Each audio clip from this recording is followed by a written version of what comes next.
Em nome do Pai, e do Filho, e do Espírito Santo.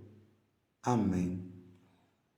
Naquele tempo, os discípulos de João Batista e os fariseus estavam jejuando. Então, vieram dizer a Jesus: por que os discípulos de João e os discípulos dos fariseus jejuam, e os teus discípulos não jejuam?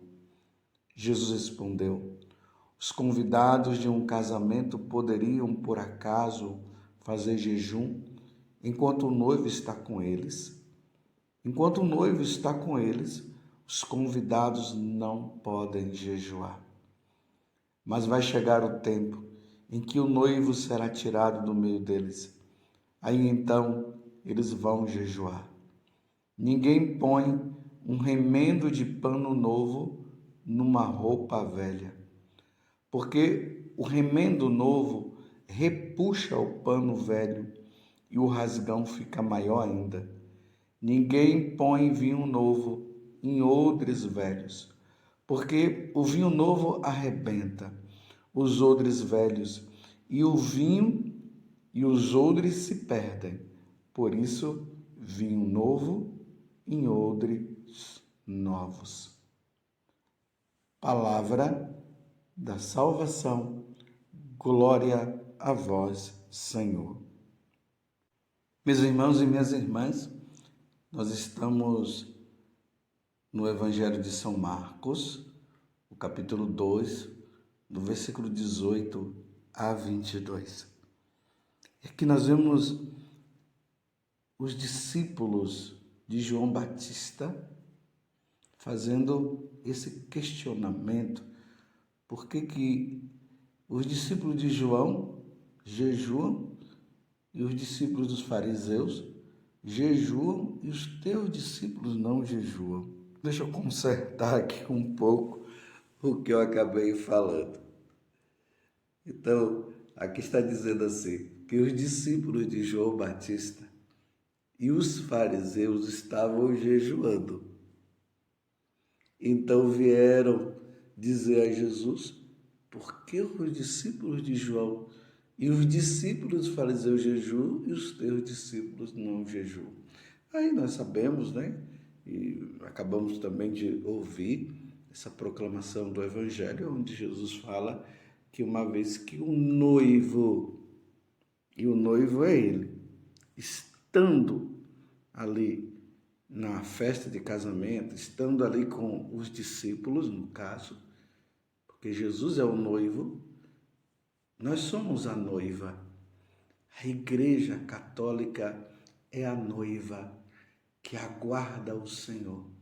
Então, uma vez que Jesus estava presente, então eles estavam contentes, eles estavam felizes. Então não haveria motivo para jejuarem. Aí Jesus disse: mas vai chegar um tempo em que o noivo será tirado do meio deles, aí então eles vão jejuar. E isso aconteceu justamente naquele dia em que Jesus passou por todos aqueles suplícios, ali na quinta-feira santa e na sexta-feira santa. Então, os discípulos entraram numa tristeza muito grande e ficaram sem comer, estavam jejuando diante dos padecimentos de nosso Senhor Jesus Cristo. Então eles jejuaram. É isso que Jesus está dizendo. Mas vai chegar um tempo em que o noivo será tirado do meio deles. Aí então eles vão jejuar. E aí Jesus faz essa comparação a partir dessa parábola, que ninguém põe um remendo de pano novo numa roupa velha. Porque o remendo novo repuxa o pano velho e o rasgão fica maior ainda. E ninguém põe vinho novo em odres velhos, porque o vinho novo arrebenta os odres velhos, e o vinho e os odres se perdem. Por isso, vinho novo em odres novos. A igreja, meus irmãos, a igreja católica é este vinho novo. Ela não pode, a igreja católica, viver numa situação de remendo. A igreja, ela não é remendada. A igreja católica, ela não pode viver de um passado que é uma vida velha, uma vida de pecado, uma vida sem Deus, ou se fazendo alianças com outras religiões, porque essas outras religiões são velhas e elas precisam se renovar na pessoa de nosso Senhor Jesus Cristo para pertencer a esse odres novos, vinhos novos. Por isso, vinho novo em odres novos. É importante notar aqui, meus irmãos, que nós estamos vivendo tempos em que a igreja ela precisa permanecer naquilo que ela aprendeu de novo através de nosso Senhor Jesus Cristo. Jesus Cristo é a grande novidade da Igreja Católica. Por sinal, a Igreja Católica, ela surge por causa de nosso Senhor Jesus Cristo. Sem Jesus, a Igreja deixaria de ser igreja. Ele é a novidade. A novidade da Igreja Católica é Jesus. Por isso nós não podemos voltar a uma vida velha. Nós não podemos voltar a uma vida de pecado. E o que é que nós temos percebido hoje na igreja? Um retorno à vida velha. E nós não podemos voltar à vida velha. Se no início da igreja a grande novidade era ver os pagãos, as pessoas de outras religiões, elas se batizando e entrando na grande novidade, e indo à grande novidade que é Jesus Cristo. E aí um abandono do pecado, o abandono da vida velha. Hoje em dia, parece não, nós estamos vendo com os nossos próprios olhos há um retorno à vida errada. Parece que o voltar à vida errada é a grande novidade. E permanecer na novidade que é Jesus Cristo se tornou um grande problema. Por isso nós precisamos jejuar muito pela Igreja Católica, pelos católicos, melhor dizendo, para que os católicos não voltem à vida velha, para que sejam obedientes a nosso Senhor Jesus Cristo, que nós não peguemos essas novidades, porque essas novidades são novidades que levam à vida de pecado, à vida longe de Deus. É interessante que na primeira leitura, que está no primeiro livro de Samuel, capítulo 15, do versículo 16 até o 23, nós vemos aqui Saul, que era o rei de Israel. Ele foi o primeiro rei, porque na verdade o povo de Israel, o povo judeu, eles não tinham um rei. O rei deles, eu digo um rei humano, o rei deles era o próprio Deus. E eles quiseram copiar as atitudes, a vida que os pagãos viviam, eles eram a novidade. Aí quiseram voltar à vida velha, ou melhor, viver a vida velha, não colocando Deus como centro. Então eles começaram a querer ter um rei e falaram isso para Samuel, que era um grande profeta, um juiz. E Samuel ficou muito entristecido porque eles não estavam mais querendo que Deus fosse o centro, eles queriam que um homem fosse o centro. E Samuel, muito entristecido, foi falar com Deus, aí Deus disse: não, pode ficar tranquilo, Samuel. O problema não é com você, o problema é comigo, eles não me querem ter.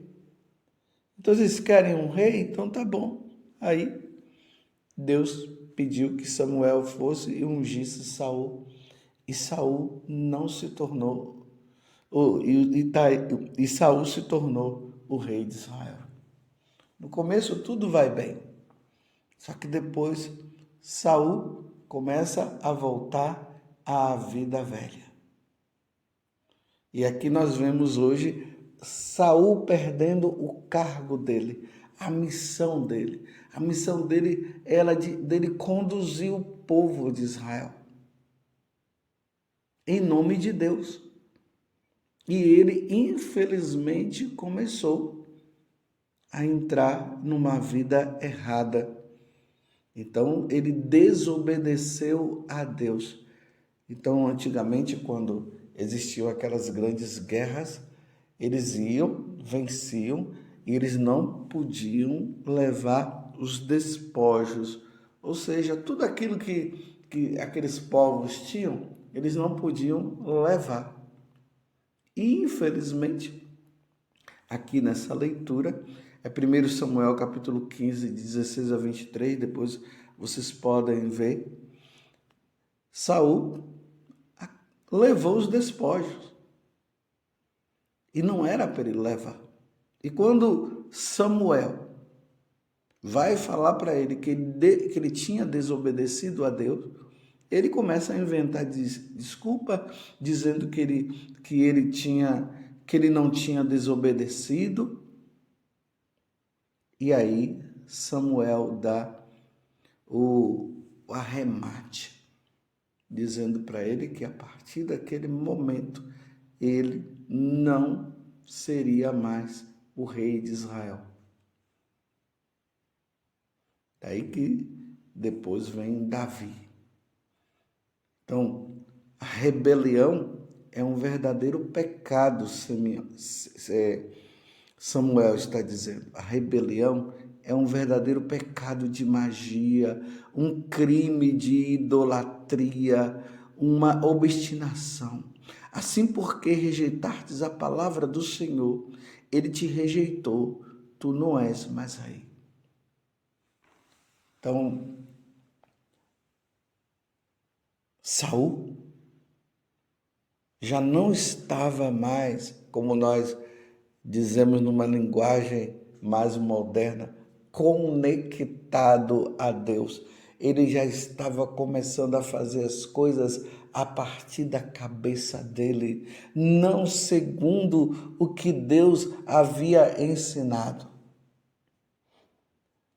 Lembremos que depois, lá na frente, Saul, por inveja, tenta matar Davi, porque Davi depois é aquele que se torna o rei de Israel.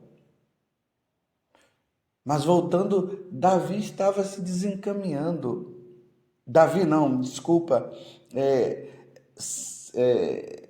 Saul estava já num processo de decadência. Ele vai atrás do espiritismo. Ele começou, como nós vimos hoje, depois eu peço que vocês leiam essa passagem, ele vai pegar os despojos, começa a entrar numa via de desobediência a Deus. Então os sacrifícios, os jejuns, as coisas que ele fazia, não ia adiantar mais nada, porque para Deus o mais importante é a obediência a Ele. Tem muita gente fazendo um monte de coisas por aí, mas numa desobediência a Deus muito grande. Por isso, Saul deixou de ser rei, porque ele desobedeceu a Deus. Eu vou ler aqui o versículo, a partir do versículo 20. Saul respondeu a Samuel: mas eu obedeci ao Senhor. Ele está mentindo. Realizei a expedição a que ele me enviou, trouxe Agag, rei de Amaleque, para cá e exterminei os amalecitas. Quanto aos despojos, o povo reteve das ovelhas e dos bois, o melhor do que devia ser eliminado para sacrificar ao Senhor teu Deus em Gilgal. Samuel replicou: o Senhor quer holocaustos e sacrifícios ou quer a obediência à sua palavra? A obediência vale mais que o sacrifício, a docilidade mais que oferecer gordura de carneiros. A rebelião, Saul, é um verdadeiro pecado de magia, um crime de idolatria, uma obstinação. Assim, porque rejeitastes a palavra do Senhor, ele te rejeitou. Tu não és mais rei. Por que eu estou trazendo tudo isso para vocês, para você? Quero pedir hoje, meus irmãos, rezemos pela igreja. Rezemos pelas autoridades, por aqueles que estão à frente da Igreja Católica. Rezem por nós sacerdotes. Rezem pelos bispos. Rezem pelo Santo Padre, o Papa. Rezemos pela igreja. A igreja precisa hoje de oração. E assim, o jejum, as nossas penitências, elas serão importantes. Porque o que é que nós estamos observando hoje dentro da igreja? A igreja, infelizmente, não é fácil eu ter que dizer isso, mas a igreja está dividida. Totalmente dividida. Uns conduzindo outros para a vida errada, outros tentando fazer com que os que estão na vida errada voltem para a igreja e permaneçam fiéis aos ensinamentos do Senhor. Há uma confusão doutrinal. Já não se baseia a vida católica na tradição, na Sagrada Escritura. Quando usa a tradição, quando usa a Sagrada Escritura, é uma manipulação sempre para o caminho errado. E aqueles que querem viver uma vida errada estão gostando disso. E aqueles que estão numa vida certa e querem ser conduzidos pela tradição, pela doutrina, pela Sagrada Escritura, estão sofrendo, estão muito tristes por causa dessa coisa. Há um pecado de desobediência a Deus. Cada um querendo fazer do seu próprio jeito. Antigamente, o que um padre falava numa igreja, numa paróquia, era a mesma coisa que aquele outro estava falando, porque existia uma unidade dentro da igreja. Hoje, cada um fala uma coisa. Infelizmente, é isso que vem acontecendo. Então, reze E nós precisamos rezar e nas aparições de Nossa Senhora, tanto naquelas que já foram reconhecidas pela igreja, como aquelas que também não foram reconhecidas e estão passando por esse processo de reconhecimento. Aqui eu estou falando das verdadeiras aparições de Nossa Senhora. Nossa Senhora vem dizendo isso. Por exemplo, lá em Lourdes, penitência, penitência, penitência. Em Fátima, fazei sacrifício pela conversão dos pecadores, porque muitas almas estão se perdendo. Porque há uma confusão, e quem produz confusão é o diabo, porque ele é a confusão por excelência. Precisamos rezar muito pela igreja. Rezemos, meus irmãos. É preciso que haja uma intervenção de Deus. Só Deus intervindo, porque o que aconteceu ali na vida de Saul foi uma intervenção divina. Saul já estava levando o povo que Deus tinha colocado para que ele pudesse conduzir. Ele estava conduzindo já as pessoas ao erro.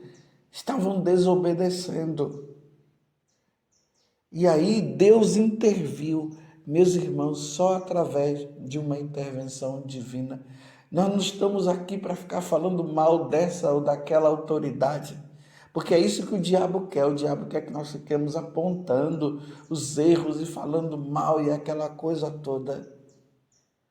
Mas o que Deus quer é que nós rezemos e peçamos a Deus uma intervenção divina, porque as portas do inferno, elas não vão prevalecer.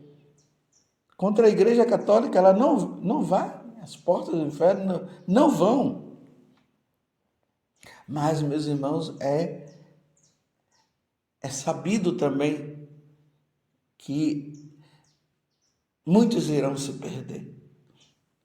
E não podemos nos perder. Que Nossa Senhora nos ajude. Odres novos em vinhos novos em odres novos. Nós não podemos fazer da igreja um remendo. Precisamos ser fiéis. Louvado seja nosso Senhor Jesus Cristo, para sempre seja louvado, e a sua mãe, Maria Santíssima.